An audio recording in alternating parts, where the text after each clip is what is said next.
بسم اللہ الرحمن الرحیم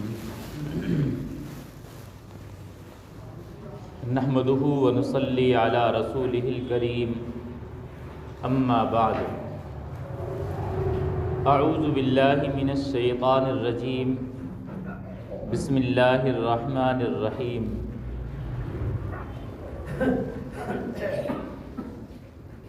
یا ایہا الذین آمنوا استعینوا بالصبر والصلاة ان اللہ مع الصابرین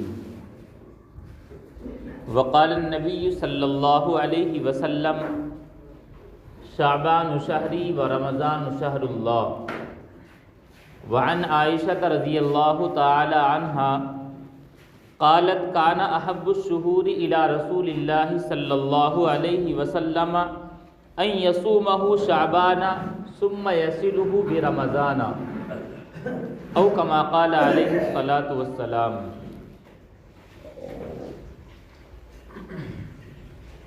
شعبان المعظم کا مہینہ چل رہا ہے، آج 8 تاریخ ہے۔ آنے والی جمعرات کو دن میں 14 تاریخ رہے گی۔ سورج غروب ہونے کے بعد شعبان کی 15ویں تاریخ شروع ہو جائے گی۔ جس رات 15ویں تاریخ شعبان المعظم کی ہو اس رات کو شب برات کہا جاتا ہے۔ احادیث مبارکہ کے اندر شعبان المعظم کے مہینے کی بھی فضیلت ہے اور پھر اس خاص رات یعنی شب برات کی بھی فضیلت ہے۔ اسی کے پیش نظر دونوں فضیلتوں کو ذکر کیا جائے گا۔ اللہ تبارک و تعالی مجھے صحیح طریقے پر کہنے، ہم سب کو سننے اور عمل کرنے کی توفیق عطا فرمائے۔ لفظ شعبان یہ اس مہینے کا نام ہے، ادب کے ساتھ پورا نام شعبان المعظم لیا جاتا ہے۔ عربی کا لفظ ہے شعبان، شعب سے بنا ہے شین عین با، اس کے معنی آتے پھیلنا۔ عام طور سے عربی زبان میں درختوں کی شاخوں کو بھی شعب سے تعبیر کیا جاتا ہے کیونکہ درخت کی شاخیں پھیلتی ہیں۔ اس کو شعبان اسی لیے کہا جاتا ہے کیونکہ اس میں اللہ تبارک و تعالیٰ کی طرف سے رمضان کے لیے بھلائی پھیلتی ہے۔ چونکہ ایک ایمان والا شخص رمضان کی تیاری میں لگ جاتا ہے تو جو برکات رمضان کی حاصل ہونی تھی ان کی تیاری کے لیے عبادتوں میں اضافہ ہوتا ہے، وہ بھلائی ابھی سے پھیلنی شروع ہو جاتی ہیں۔ اس لیے اس کو شعبان کہا جاتا ہے اور معظم کے معنی قابل عظمت، قابل عزت۔ یہ ایسا مہینہ ہے جس کی تعظیم کی جاتی ہے۔ اللہ کے نبی صلی اللہ علیہ وسلم سے اس کی تعظیم ثابت ہے، اس لیے پورا نام شعبان المعظم لیا جاتا ہے۔ اس پورے مہینے کی فضیلت میں بہت ساری حدیثیں آئی ہیں۔ اللہ کے نبی صلی اللہ علیہ وسلم سے اس مہینے میں روزہ رکھنا ثابت ہے۔ حضرت عائشہ رضی اللہ عنہا کی جو روایت میں نے پڑھی فرماتی ہیں کہ اللہ کے نبی صلی اللہ علیہ وسلم کو رمضان کے علاوہ جتنے بھی مہینے ہیں ان مہینوں میں کسی بھی مہینے کے اندر روزہ رکھنا، وہ فرماتی ہیں کہ اللہ کے نبی صلی اللہ علیہ وسلم تمام مہینوں میں اس بات کو سب سے زیادہ پسند کرتے تھے کہ وہ شعبان کے مہینے میں روزہ رکھیں اور روزہ رکھتے رکھتے رمضان تک پہنچ جائیں۔ گویا کہ آپ صلی اللہ علیہ وسلم اس مہینے میں روزہ رکھتے تھے۔ حضرت عائشہ رضی اللہ عنہا کی دوسری روایتیں فرماتی ہیں کہ اللہ کے نبی صلی اللہ علیہ وسلم رمضان المبارک کے مہینے میں لگاتار روزہ رکھتے تھے، کبھی نہیں چھوڑتے تھے۔ اس کے علاوہ اگر کسی مہینے میں سب سے زیادہ نفلی روزے رکھتے تھے وہ شعبان المعظم کا مہینہ ہے، اس میں بہت زیادہ روزے رکھا کرتے تھے۔ حضرت ام سلمہ رضی اللہ عنہا فرماتی ہیں کہ آپ صلی اللہ علیہ وسلم شعبان کے مہینے میں بہت بکثرت روزہ رکھتے تھے اور کبھی کبھار چھوڑ دیا کرتے تھے۔ ان احادیث کو بیان کرنے والی آپ صلی اللہ علیہ وسلم کی ازواج مطہرات ہیں، آپ کی بیویاں ہیں۔ چونکہ عام طور پر اگر آدمی جب روزہ رکھتا ہے سحری و افطار عموماً گھر میں کرتا ہے تو گھر والوں کو زیادہ معلوم ہوتا ہے بالمقابل دوسرے لوگوں کے۔ ان روایتوں کو بیان کرنے والی آپ صلی اللہ علیہ وسلم کی ازواج مطہرات ہیں۔ پھر یہ ہے کہ شعبان میں جو روزے رکھے جاتے ہیں ان کی احادیث مبارکہ میں فضیلت کے ساتھ ساتھ حکمت بھی بیان کی گئی ہے کہ کیا حکمت ہے۔ پہلی حکمت جو حدیث شریف میں بیان کی گئی وہ ہے شعبان میں روزے رکھنا، رمضان کے روزوں کی تیاری، رمضان کی تعظیم اور رمضان کی روحانی تیاری۔ حضرت انس رضی اللہ عنہ کی روایت ہے، وہ فرماتے ہیں کہ آپ صلی اللہ علیہ وسلم سے معلوم کیا گیا ای الصوم افضل، کہ کون سے مہینے کے روزے رکھنا، کون سا روزہ رکھنا افضل ہے۔ قال شعبان لتعظیم رمضان، فرماتے ہیں کہ اللہ کے نبی صلی اللہ علیہ وسلم نے اس سوال کے جواب میں ارشاد فرمایا شعبان، یعنی شعبان کے مہینے کے روزے رکھنا یہ افضل ہے لتعظیم رمضان، رمضان کی تعظیم اور رمضان کے احترام کے لیے۔ تو گویا کہ رمضان کے شعبان کے مہینے میں جو روزے رکھے جا رہے ہیں وہ رمضان کی تعظیم کے لیے اور روحانی تیاری اس طور پر کہ جب آدمی روزہ رکھے گا، روزہ رکھنے کی وجہ سے بہت سارے گناہوں سے بچ جائے گا۔ جب بہت سارے گناہوں سے بچے گا تو جسم رمضان کے آنے سے پہلے ہی گناہ کو چھوڑنے کا عادی بن چکا ہوگا۔ تو یہ رمضان المبارک کی روحانی تیاری ہو گئی تاکہ رمضان میں ان گناہوں سے یہ جسم مکمل طریقے پر بچ سکے۔ تو شعبان کے مہینے میں روزہ رکھنے کی پہلی حکمت جو حدیث شریف میں ہے وہ ہے لتعظیم رمضان، کہ شعبان کے روزے رکھنا رمضان کی تعظیم کے لیے یہ روزے رکھنا افضل ہے۔ دوسرا یہ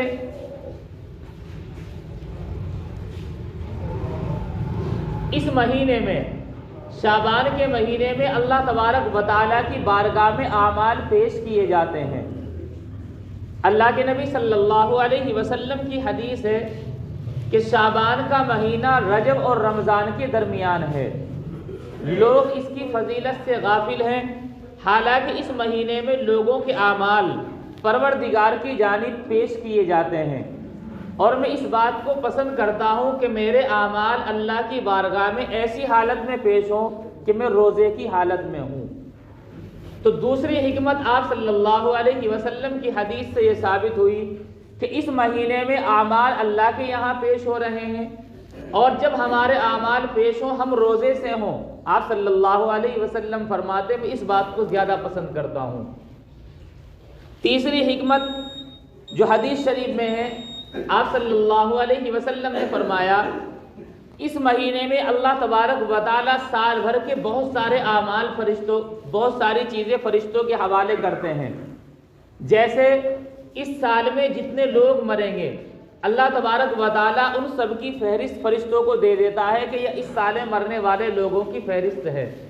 آپ صلی اللہ علیہ وسلم فرماتے ہیں کہ میرے نام کی فہرست فرشتوں کو اس حالت میں دی جائے کہ میں روزے کی حالت میں ہوں۔ تو تیسری کہ اگر ہماری آئندہ سال میں وفات آئے اور وہ ہماری موت کی لسٹ فرشتوں کو دی جا رہی ہو، ایسی حالت میں ہو کہ ہم روزے کی حالت میں ہوں، اللہ کے نبی صلی اللہ علیہ وسلم نے اس بات کو پسند فرمایا۔ چوتھی وجہ اللہ کے نبی صلی اللہ علیہ وسلم سے ثابت وہ یہ ہے کہ ہر مہینے میں 3 روزے آپ صلی اللہ علیہ وسلم رکھا کرتے تھے۔ ایک حدیث شریف ہے کان رسول اللہ صلی اللہ علیہ وسلم یصوم 3 ایام فی کل شہر، کہ اللہ کے نبی صلی اللہ علیہ وسلم ہر مہینے 3 روزے رکھا کرتے تھے۔ فربما اخر ذالک، کبھی کبھی اگر آپ سے مہینے کے وہ 3 روزے چھوٹ گئے، حتی تجتمع علیہ صوم السنہ، یہاں تک کہ مہینے کے وہ 3 روزے چھوٹتے پورے سال کے روزے آپ پر جمع ہو گئے، فرماتے فیصوم شعبان، پھر اللہ کے نبی صلی اللہ علیہ وسلم وہ سال بھر کے چھوٹے ہوئے نفلی روزے شعبان کے مہینے میں رکھ لیا کرتے تھے۔ اگر کوئی شخص شعبان کے مہینے میں زیادہ روزے رکھ رہا ہے اس نیت سے کہ اللہ کے نبی صلی اللہ علیہ وسلم ہر مہینے 3 روزے رکھتے تھے، اور اگر وہ چھوٹ گئے تو پھر سارے روزوں کو شعبان میں رکھ لیا کرتے تھے۔ تو اس حدیث شریف کی روشنی میں اس شخص کو آپ صلی اللہ علیہ وسلم کی سنت پر عمل کرنے کا ثواب بھی حاصل ہوگا۔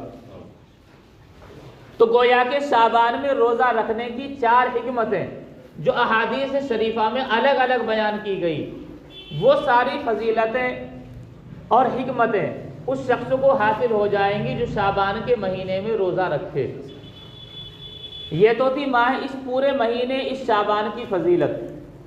پھر اصل ایک فضیلت ہے اس شب برات، اس خاص رات کی فضیلت۔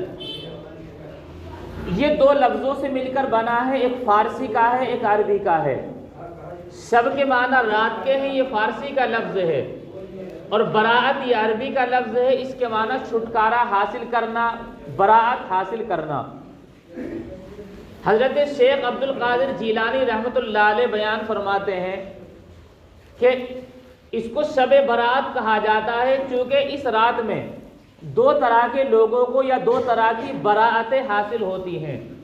پہلی براعت بدبختوں کو حاصل ہوتی ہے اللہ تعالیٰ کی طرف سے، یعنی اگر گناہگار شخص بھی ہے اسے اور اللہ سے معافی مانگتا ہے، اللہ تعالیٰ کے یہاں سے معافی ملتی ہے تو اس بدبخت کو برات مل جاتی ہے۔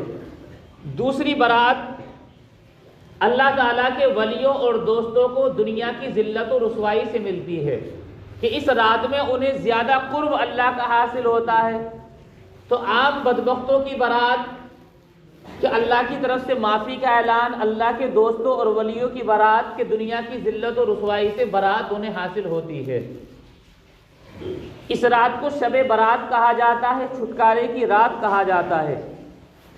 جس طریقے پر پورے مہینے کی فضیلت اللہ کے نبی صلی اللہ علیہ وسلم سے مختلف احادیث سے ثابت، یہاں تک کہ ایک حدیث اللہ کے نبی صلی اللہ علیہ وسلم نے تو پورے مہینے کی نسبت اپنی جانب فرما کر بیان کیا، شعبان شہری و رمضان شہر اللہ، کہ شعبان میرا مہینہ ہے اور رمضان اللہ کا مہینہ، یعنی رمضان تو اللہ کی طرف سے خاص طور پر دیا گیا، باقی شعبان میں زیادہ عبادتیں کرتا ہوں رمضان کی تیاری کے لیے، رمضان کی تعظیم کے لیے، تو اس لیے اس کی نسبت اللہ کے نبی صلی اللہ علیہ وسلم نے اپنی جانب فرمائی۔ اور مختلف احادیث جیسا کہ بیان ہوئی کہ آپ صلی اللہ علیہ وسلم بکثرت روزہ رکھا کرتے تھے۔ پھر خاص اس رات کی فضیلت بھی اللہ کے نبی صلی اللہ علیہ وسلم سے ثابت ہے۔ 4 فضیلتیں احادیث مبارکہ میں اس رات کی آئی ہیں۔ پہلی فضیلت کہ اس رات میں اللہ تبارک و تعالیٰ کی طرف سے معافی کا اعلان ہوتا ہے، اور اتنی معافی ہوتی ہے کہ آپ صلی اللہ علیہ وسلم نے فرمایا عرب کے اندر ایک بہت بڑا قبیلہ بنو کلب، وہ جتنی بکریاں پالتے ہیں اور ان بکریوں کے اوپر جتنے بال ہیں اللہ تبارک و تعالیٰ اس سے بھی زیادہ مغفرت فرماتے ہیں۔ حضرت عائشہ رضی اللہ عنہا کی روایت ہے، وہ بیان کرتی ہیں کہ ایک مرتبہ اللہ کے نبی صلی اللہ علیہ وسلم کو، یعنی حضرت عائشہ کی باری تھی، میں نے بستر میں گم پایا، میں نے دیکھا آپ بستر میں نہیں تھے، تو میں فوراً بستر سے اٹھی، میں نے سمجھا کہ ہو سکتا ہے کسی ازواج مطہرات کے یہاں گئے ہوں۔ جیسے میں باہر نکلی میں نے دیکھا کہ آپ صلی اللہ علیہ وسلم جنت البقیع میں تشریف فرما ہیں۔ آپ صلی اللہ علیہ وسلم وہاں سے لوٹے، مجھ سے کہنے لگے کیا تم یہ سمجھتی ہو کہ میں تمہارے ساتھ، کیا تم اس بات کا خوف کرتی ہو کہ میں تمہارے ساتھ ظلم و زیادتی کروں گا؟ حضرت عائشہ رضی اللہ عنہا نے فرمایا کہ نہیں، میں یہ تو نہیں سوچتی آپ میرے ساتھ ظلم کریں گے، لیکن میں نے یہ سوچا ہو سکتا ہے آپ میری باری میں کسی اور بیوی کے پاس تشریف لے گئے ہوں۔ اللہ کے نبی صلی اللہ علیہ وسلم نے اس رات کی فضیلت بیان کرتے ہوئے فرمایا کہ اللہ تبارک و تعالیٰ اس رات میں معافی کا اعلان کرتے ہیں اور بنو کلب کی بکریوں کے بالوں کے برابر مغفرت فرما دیتے ہیں۔ اتنی مغفرت اس رات میں ہوتی ہے، تو یہ فضیلت بھی حدیث سے ثابت۔ دوسری فضیلت وہ یہ ہے کہ اللہ تبارک و تعالیٰ کی طرف سے جس معافی کا اعلان ہوا وہ تھوڑے وقت کے لیے نہیں، بلکہ سورج غروب ہونے سے لے کر صبح صادق تک یہ اعلان ہوتا ہے۔ حضرت علی رضی اللہ تعالی عنہ کی روایت کافی لمبی ہے، فرماتے ہیں کہ اللہ تبارک و تعالی کہ جب شعبان کی نصف رات آتی ہے، شعبان کا آدھا مہینہ گزر کر جو رات آتی ہے، اللہ تبارک و تعالی آسمان دنیا پر جلوہ افروز ہوتے ہیں، فرماتے ہیں ہے کوئی معافی کا طلبگار جسے میں معاف کروں، ہے کوئی رزق چاہنے والا میں جسے رزق عطا کروں، ہے کوئی غمزدہ جسے میں تکلیف سے نجات دوں۔ اور اللہ تبارک و تعالیٰ کی طرف سے یہ اعلان پوری رات ہوتا رہتا ہے۔ فرماتے ہیں اللہ کے نبی صلی اللہ علیہ وسلم نے فرمایا قوموا لیلہا وصوموا نہارہا، کہ تم اس رات کی، اس مہینے کی یعنی اس رات میں قیام کرو، کھڑے ہو کر اللہ کی عبادت کرو، وصوموا نہارہا، اور اس کے دن میں تم روزہ رکھ لو۔ تو پہلی فضیلت تو یہ ہے کہ اللہ تبارک و تعالیٰ کی طرف سے مغفرت کی کثرت ہوتی ہے، بہت زیادہ مغفرت ہوتی ہے۔ دوسرا یہ کہ مغفرت کا یہ اعلان پوری رات رہتا ہے، پوری رات یہ مغفرت چھائی رہتی ہے۔ تیسری فضیلت ایک حدیث شریف ہے، اللہ کے نبی صلی اللہ علیہ وسلم فرماتے ہیں کہ 5 راتوں میں دعا رد نہیں ہوتی، جو دعا مانگی جاتی ہے وہ اللہ تبارک و تعالیٰ کے یہاں قبول ہوتی ہے۔ حدیث شریف میں 5 راتوں کا ذکر ہے۔ پہلی جمعے کی رات، کہ جمعے کی رات میں بھی مختلف روایتیں ہیں۔ ایک روایت جمعے کی رات کی ہے کہ جمعے کی رات میں اللہ سے جو دعا کی جاتی ہے وہ قبول ہوتی ہے۔ دوسرا رجب المرجب کی پہلی تاریخ، اس میں جو رات آتی ہے اس میں بھی اللہ تبارک و تعالیٰ دعا کو رد نہیں فرماتے۔ تیسری نصف شعبان کی رات جو کہ شب برات ہوتی ہے، اس میں بھی اللہ تبارک و تعالیٰ دعا کو رد نہیں کرتے۔ چوتھی اور پانچویں عیدین کی رات، یعنی عید الفطر اور عید الاضحیٰ کی راتیں، ان میں بھی اللہ تبارک و تعالیٰ بندوں کی دعاؤں کو رد نہیں فرماتے۔ حالانکہ جیسے ایک حدیث شریف ذکر کی گئی کہ اللہ تبارک و تعالیٰ کہ لوگ ان راتوں کی غفلت سے، ان راتوں کی برکات سے غافل ہیں، غفلت میں پڑے ہوئے ہیں۔ چوتھی فضیلت وہ یہ ہے کہ اللہ تبارک و تعالیٰ کی طرف سے معافی کا اعلان ہوتا ہے، معافی ہوتی ہے، ہر معافی مانگنے والے کو معاف کر دیا جاتا ہے۔ لیکن انہی احادیث مبارکہ میں مختلف حدیثیں، کسی میں کتنے لوگوں کا ذکر، کسی میں کتنے لوگوں کا، تمام ذخیرہ احادیث سے 14 لوگوں کے متعلق ثابت ہوتا ہے کہ ایسی رات جس میں سب کے لیے مغفرت کا اعلان ہو، 14 لوگوں کی مغفرت نہیں کی جاتی۔ سب کے لیے مغفرت اور معافی کا اعلان ہے، 14 لوگ ایسے ہیں جن کی مغفرت نہیں ہوتی۔ حدیث شریف میں ذکر ہے پہلا مشرک جو اللہ تبارک و تعالیٰ کے ساتھ شرک کرتا ہو، اللہ کے ساتھ کسی اور کی عبادت کرتا ہو، کسی کو اللہ کا شریک ٹھہراتا ہو۔ یہ قرآن کریم سے بھی ثابت، ان اللہ لا یغفر ان یشرک بہ ویغفر ما دون ذلک لمن یشاء، اللہ تعالیٰ شرک کرنے والے کو معاف نہیں کریں گے، اس کے علاوہ جسے چاہیں گے معاف کر دیں گے، مشرک کی معافی نہیں۔ دوسرا بغیر شرعی وجہ کے کسی سے کینہ اور دشمنی رکھنے والا، آج کل یہ بیماری ہم سب میں عام ہے، ہم کسی دوسرے سے ذرا سی بات کی بنا پر دشمنی، اپنے دل میں کینہ لیے پھرتے ہیں، حالانکہ ضروری نہیں وہی غلط ہو، ہم بھی غلط ہو سکتے ہیں، لیکن ہم اپنے نفس کے غلام بن کر یہ سمجھتے ہیں کہ اس نے ایسا کیا ہی کیوں، ہمیں اس سے بدلہ لینا ہے۔ جبکہ حدیث شریف میں تو معافی کو ترغیب دی گئی، معافی مانگنے والے اور معاف کرنے والے بنو، لیکن ہم نہ تو معافی مانگنے والے نہ معاف کرنے والے، چاہے معافی مانگ بھی لے سامنے والا پھر بھی کہہ دیتے ٹھیک ہے معاف کر دیا لیکن میں تیرے یہاں شریک نہیں ہوں گا، میں تیرے ساتھ ایسا نہیں کروں گا۔ یہ تمام باتیں بتلاتی ہے کہ بظاہر معاف کیا لیکن دل میں کینہ رکھا ہوا ہے، کینہ چھپا ہوا ہے۔ کینہ کہا جاتا ہے دل میں چھپی ہوئی دشمنی، لفظ کینہ کے معنی ہی، ہم دل میں جو دشمنی چھپائے ہوئے ہیں، تو اس کا مطلب یہ ہے کہ یہ بہت بڑی بیماری، اور یہ ایسی بیماری ہے کہ اللہ تبارک و تعالیٰ کینہ رکھنے والے کو بھی اس رات میں معاف نہیں فرماتے۔ اسی طریقے پر تیسرا شخص اہل حق کی جماعت سے الگ تھلگ رہنے والا، اہل حق کی جماعت ایک طرف ایک آدمی نئے راستے نکال کر لاتا ہے، ان سے الگ رہتا ہے، اس کی بھی بخشش نہیں ہوتی، کیونکہ قرآن کریم میں اس کے متعلق بہت سخت باتیں ہیں۔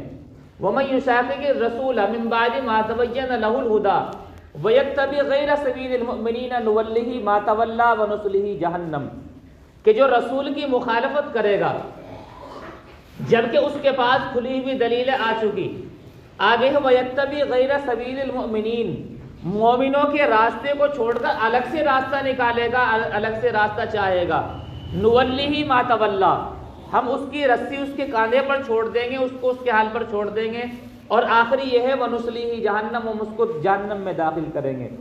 اہل حق کی جماعت سے الگ رہنے والے کی بھی مغفرت اور معافی نہیں۔ چوتھا، بدکار مرد اور بدکار عورت اگر وہ تو پکی سچی توبہ نہ کریں تو وہ بھی عام معافی کے دائرے میں نہیں آتے، اور اگر پکی سچی اللہ تعالیٰ سے توبہ کر لیں تو اللہ تعالیٰ کی طرف سے ان کے لیے معافی ہو جاتی ہے۔